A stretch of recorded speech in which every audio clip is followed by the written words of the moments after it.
வணக்கம் மக்களே, welcome back to கொஞ்சம் உப்பு நிறைய காரம். இன்னைக்கு நம்ம பார்க்க போகிறது ஒரு காரசாரமான பச்சை மிளகாய் சட்னி.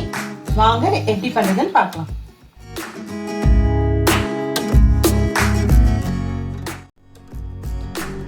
பச்சை மிளகாய் சட்னிக்கு 6 பச்சை மிளகாய் எடுத்து வச்சுருக்கேன்.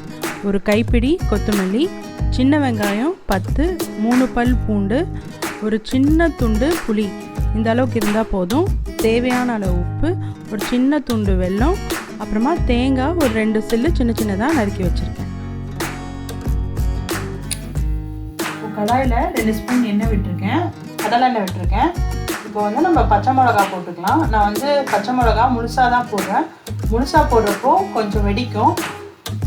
இப்போ வந்து உப்பு சேர்த்துக்கலாம். அதோடையே ஒவ்வொன்றா எல்லா ஐட்டம்ஸும் சேர்த்துக்கலாம்.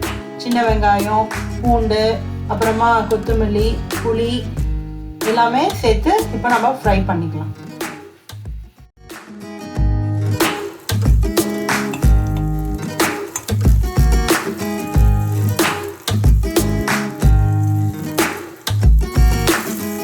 இப்போ நல்லா வதங்கிடுச்சு. இங்கே பாருங்கள், பச்சை மிளகாய் இந்த அளவுக்கு ஃப்ரை ஆகிருக்கணும். இந்த அளவுக்கு ஃப்ரை ஆகிற வரைக்கும் நம்ம வதக்கி எடுத்துக்கணும். இப்போ இதை ஆற வச்சு நம்ம அரைச்சிக்கலாம். இப்போ நல்லா ஆறிடுச்சு நம்ம ஃப்ரை பண்ணி வச்சது. இதை மிக்சியில் போட்டு அரைச்சிக்கலாம்.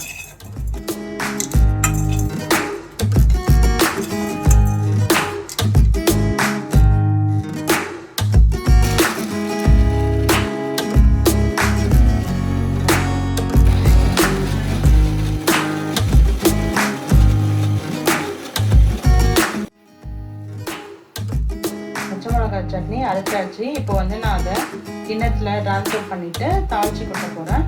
தாளிக்கிறதுக்கு வந்து ஒரு கடாயில் தேங்காய் எண்ணெய் வச்சு கடுகு, உளுத்தம் பருப்பு, கொஞ்சோண்டு பெருங்காயம் போட்டுக்கோங்க, கருவேப்பிலை போட்டு தாளித்து எடுத்துக்கலாம்.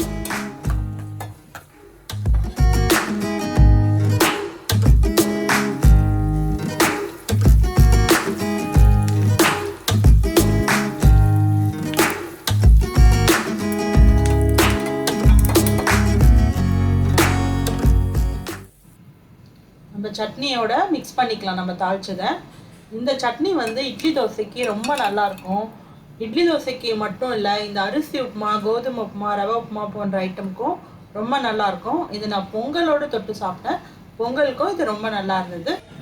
இந்த பச்சை மிளகாய் சட்னியை உங்கள் வீட்டில் நீங்கள் கண்டிப்பாக ட்ரை பண்ணி சாப்பிடுங்க. ரொம்ப காரமாக இருக்காது. பயம் இல்லாமல் ட்ரை பண்ணுங்கள். தேங்க்ஸ் ஃபார் வாட்சிங்.